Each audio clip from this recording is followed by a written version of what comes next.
नमस्कार मित्रांनो, ऍक्च्युअली मध्ये आपण काय करणार आहोत बेसिकली की सी ऑप्शन आणि पी ऑप्शन काय असतो, ठीक आहे ना. आता जर तुम्हाला ऑप्शन ट्रेडिंग मध्ये जर ट्रेडिंग करायची आहे असेल ना, कंपल्सरी आहे कोणता ऑप्शन. समजा प्राइस अशी वर चालू आहे बरोबर, थोडं शॉर्ट घ्या. C option P option price चालू आहे वर मध्ये, कोणता ऑप्शन बाय करायचा तुम्हाला? सी बाय करायचं. ओके, कोणता ऑप्शन? सी. हा, आणि प्राइस चालू डाऊन ट्रेड मध्ये बरोबर, डाऊन ट्रेड मध्ये चालू. तुम्हाला कोणता ऑप्शन बाय करायचं? पी. ओके, आता ह्याचे आपण काय शिकणार आहोत आज, याचे प्रीमियम, याचे किती कॅपिटल, ह्याला जास्त कॅपिटल लागतं का ह्याला जास्त कॅपिटल लागतं, त्या आजच्या व्हिडिओ मध्ये आपण स्टेप बाय स्टेप समजून आहोत. त्याच्यामुळे हा पूर्ण व्हिडिओ वॉच करा बरोबर, ठीक आहे. आता एक गोष्ट समजून घ्या. आता आपण लेवल मार्क करू आधी. At the money, in the money बघायचं, ठीक आहे. समजा ऍट द मनी चालू आहे, निफ्टीची प्राइस घेऊ आपण. ऍट द मनी घेऊ निफ्टीची प्राइस बरोबर. ऍट द मनी घेऊ, किती घेऊ? 24,000 रुपये घेऊ. समजा आपण ऍट द मनी निफ्टीची प्राइस घेतली आपण 24,000 रुपये, ठीक आहे. आता माझी एनालिसिस आणि माझे म्हणजे प्राइस अशी काय बोलते, प्राइस वर जाईल, ठीक आहे. आपण एक काम करू, तर 24,000 लेवल मार्क करून घेऊ. आणि आपल्याला सी साठी बघतो सध्यावर, सी साठी आहे. आता पी मध्ये आपण पी च बरोबर. मला ऍट द मनी किती होती आपली, आपण काय करू तर खाली घेऊ. ऍट द मनी सपोर्टर घेऊ, रजिस्टर होईल ना आपली ऍट द मनी बरोबर. आता मग हे सपोर्टर आपली काय झाली? ऍट द मनी, ठीक आहे. सगळं आपण एंट्री मारणार आहे, ठीक आहे. आता ही लेवल आहे आपली, ठीक आहे. 24,000ची लेवल मानू आपण. ऍट द मनी घेतली ना आपण, किती? 24,000ला घेतला ऍट द मनी. मग तीच काय मानू आपण? सपोर्टची लेवल मानू, किती? 24,000 रुपये, ठीक आहे. 24,000 रुपयेच काय मानू आपण? सपोर्टची लेवल मानू, ठीक आहे. आता ह्याच पॉईंटने प्राइस सुरू होईल असं बरोबर. ह्याच पॉईंटने प्राइस सुरू झाला या पॉईंटला काय भेटेल? जर ह्याला रेजिस्टन्स भेटला, ओके, याच पॉईंटला काय भेटेल? रेजिस्टन्स भेटला समजा ह्याला, ठीक आहे. आता प्राइस गेला नाही वर, समजा ह्याच पॉईंटला याला रेजिस्टन्स भेटला. रेजिस्टन्स समजा हा रेजिस्टन्स ब्रेक नाही झाला, तर मला हा ऑप्शन आहे प्राइस खाली येईल परत, ठीक आहे. रेजिस्ट्रेशन प्राइस खाली येईल. आणि जर ह्या झोन मध्ये मार्केट राहिला, आपण ही लेवल मार्क केलेली कितीची? आता ही लेवल मार्क केली 24,000ची बरोबर. आता ही लेवल मार्क करू आपण 24,300 लेवल मार्क करू, ठीक आहे ना. 24,300 म्हणजे समजा इथून मार्केट साईड वेस्ट राहिला या लेवलला, समजा कितीच्या? 24,000 आणि 24,300 लेवल मध्ये जर मार्केट राहिला, आपण काय केलेलं? आपण चूक झालेली, तर आपण काय घेतलं? 24,300 घेतले डायरेक्ट. आपण थोडासा काय कमी करू, डिफरन्स नसून येतं. आपण काय करू? 24,000 रुपये 100 रुपये, ठीक आहे. आपण 24,100 घेतलेले. मग आता 24,000 आणि 24,000 100चा पॉईंटचा डिफरन्स आहे ना. जर मार्केट जर इथून असा तरी राहिला ना, तर साईड वेस्ट तरी मार्केट राहिला असा, ठीक आहे. साईड वेस्ट तरी राहिला ना मार्केट, मग आपल्याला आउट ऑफ द मनी म्हणजे जास्त प्रॉफिट होऊ शकतो. आणि जर मार्केटने ह्याला ब्रेक केलं, 24 कितीची लेवल पार केली? 24,100ची लेवल पार केली. हा सपोज स्ट्रॉंग होता बरोबर. हा सपोज स्ट्रॉंग मार्केट इथून बुलिश होऊ शकतो आणि आपलं चांगल्या माध्यमातून प्रॉफिट होऊ शकतो, चांगल्या प्रकारे प्रॉफिट होऊ शकतो या सी ऑप्शन बाय केल्यावर. कोणता? सी. ह्या पॉइंटला असा जर मार्केटनी कच्चर तयार केला ना, तर तुमचं चांगल्या प्रकारे प्रॉफिट होऊ शकतो. इथे रजिस्टरचा ब्रेकआउट आला, ठीक आहे. रजिस्टरचा ब्रेकआउट आला. आता इन द मनी म्हणजे काय? आता हीच पाहिजे ना आपली.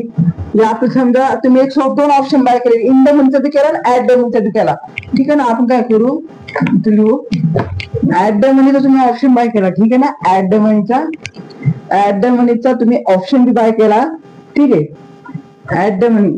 आता आपण ह्याला काय मानू? इन द मनी मागणार. कितीला? 24,100ला आपण इन द मनी मागू, ठीक आहे. 24,100 हे आपलं ऍट द मनी आहे. ऍट द मनी बरोबर. आणि आपले इन द मनी आहे, ठीक आहे ना. आपण ह्याला इन द मनी आणू, ऍट द मनी आणू, ठीक आहे.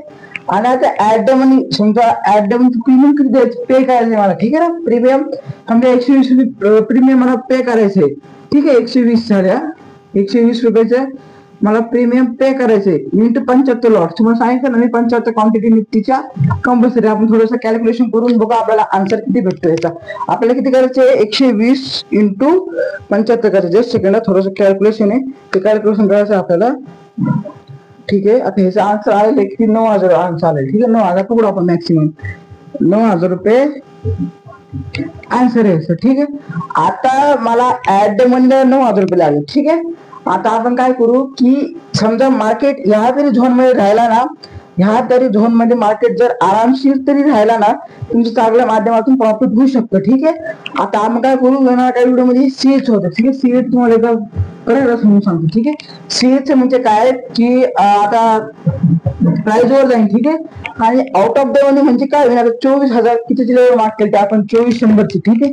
आता ह्याला आपण काय आउट ऑफ द मनी पकडू, किती पकडू आउट ऑफ द मनी ह्याला, समजा रेजिस्टन्स ब्रेक होतोय आपला. ठीक आहे. फर्स्ट रेजिस्टन्स ब्रेक होते R1 रेजिस्टन्स आहे तो आपला R1 रेजिस्टन्स ब्रेक होतोय ना, मग मी इथून सपोर्ट घेतला, किती स्ट्रॉंग सपोर्ट होता तो, कितीचा 2400 स्ट्रॉंग सपोर्ट होता. मार्केट इथून बुलिश व्हायला. ठीक आहे. बुलिश झालं. ही लेवल मानू आपण 24,000ची. ठीक आहे. 24,000ची किती मानू आपण, 300 मानू.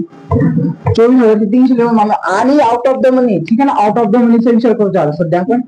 जर मार्केट इथे राहिला बऱ्यापैकी, इथून सपोर्ट घेऊन मार्केट इथून बाहेरची एंट्री, बाहेर अग्रेसिव्ह असेल, सेलर सगळी निघते.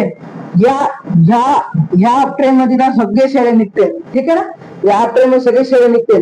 जर बाय चान्स हा रेजिस्टन्स स्ट्रॉंग राहिला, समजा प्राइस मी काय केली, प्राइस कितीची लेवल होती इथं 24-23 लेवल. ठीक आहे ना, बाय चान्स हा रेजिस्टन्स स्ट्रॉंग जर राहिला तर काय होऊ शकतं, सेलर अग्रेसिव्ह होऊ शकते बायर पेक्षा. ठीक आहे ना, मग सेलर अग्रेसिव्ह राहिले तर काय होऊ शकतं, प्राइस परत खाली होऊ शकते, परत सपोर्ट घेऊ शकते. ठीक आहे.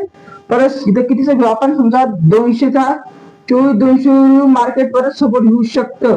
आणि ह्या जर सपोर्टला ब्रेक जर केलं 24,200 सपोर्ट जर मार्केट ब्रेक केला तर मार्केट बऱ्यापैकी हाराविषयी स्ट्रॉंग असल्यामुळे मार्केट बऱ्यापैकी होऊ शकतो ह्याच्यापर्यंत, या सपोर्ट पर्यंत, नाही तर ह्या सपोर्ट पर्यंत, ह्या लेवल पर्यंत 2400 पर्यंत जर आला.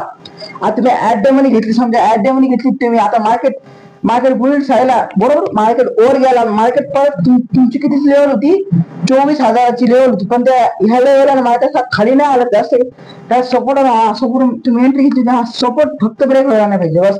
मग तुमचं इथं मार्केट किती कन्सिडर झाला तर इथं असं किती कन्सिडर झाला, खाली बी इथं कन्सिडर झाला, तुम्हाला काय तकलीफ काय नाही. हा सपोर्ट जो ब्रेक तुम्ही वेट बघा. माझं म्हणणं कसं आहे की हा सपोर्ट ब्रेक झाल्यावर तुम्ही काय करा, एबी पाहून घ्या. ठीक आहे ना. कोणता हा सपोर्ट ब्रेक झाला ना, कोणता 2400 सपोर्ट ब्रेक झाला ना, काय करून त्याकडे पोझिशन आपली कट ऑफ मारून टाकायची ह्या सपोर्टवर. ठीक आहे ना. सपोर्ट 1, सपोर्ट 2, ठीक आहे, support 2, support 3, support 4 and support 5. ह्या सपोर्ट पर्यंत तुम्ही या सपोर्टला तुम्ही एक्झिट पाहू शकता. ठीक आहे. जास्त रिस्क घ्यायची नाही, कारण की हार्वेस्टिंग स्ट्रॉंग असल्यामुळं मार्केटने इथं तर काढलंय फक्त सेलर, पण इथून सेलर अग्रेसिव्ह होऊ शकते मार्केटच्या, कारण की मार्केटला एक लेवलला जाऊन रेजिस्टन्स भेटतोच. मार्केट बुलिश मध्ये राहताना काय होतं, थोडं एक लक्षात घ्या की मार्केट बुलिश मध्ये राहताना एक पॉइंटला असा रेशन होतो, त्यांनी पुढे मार्केट अप ट्रेंड मध्ये चालू, मार्केट पुढे डाऊन ट्रेंड मध्ये होते, आणि मार्केट मंदी पण चालू. ठीक आहे. डाऊन ट्रेंड मध्ये चालू एक असा सपोर्ट प्रोव्हाइड होतो मार्केटला, मार्केट पुल बॅक करते, म्हणजे तुम्ही प्राइस वर जाते. ठीक आहे. आणि मार्केट चालू त्याची मध्ये असा रेजिस्ट्रेशन होतो, प्राइस तिथं पूर्ण काय होती, पूर्ण त्याच लेवल इक्वल राहिले की मार्केट. ठीक आहे ना. आता इथं या पॉईंट ही लेवल नाही 24,000, 24,000, 24,200ची लेवल ना, तर मार्केट इक्वल करायला येऊ शकते नाही, तर ह्याला बी ब्रेक करू शकते नाही, तिथून पुल बॅक होऊ शकते. आता हे सगळं तुम्हाला कसं शिकायचं, त्याच्यामुळे आपण काय पार्ट मध्ये प्राइस ऍक्शनच्या आहे, तुम्हाला मी त्याची माहिती सांगतो. त्याच्यामुळे माझ्या चॅनल सबस्क्राईब करा. थँक्यू.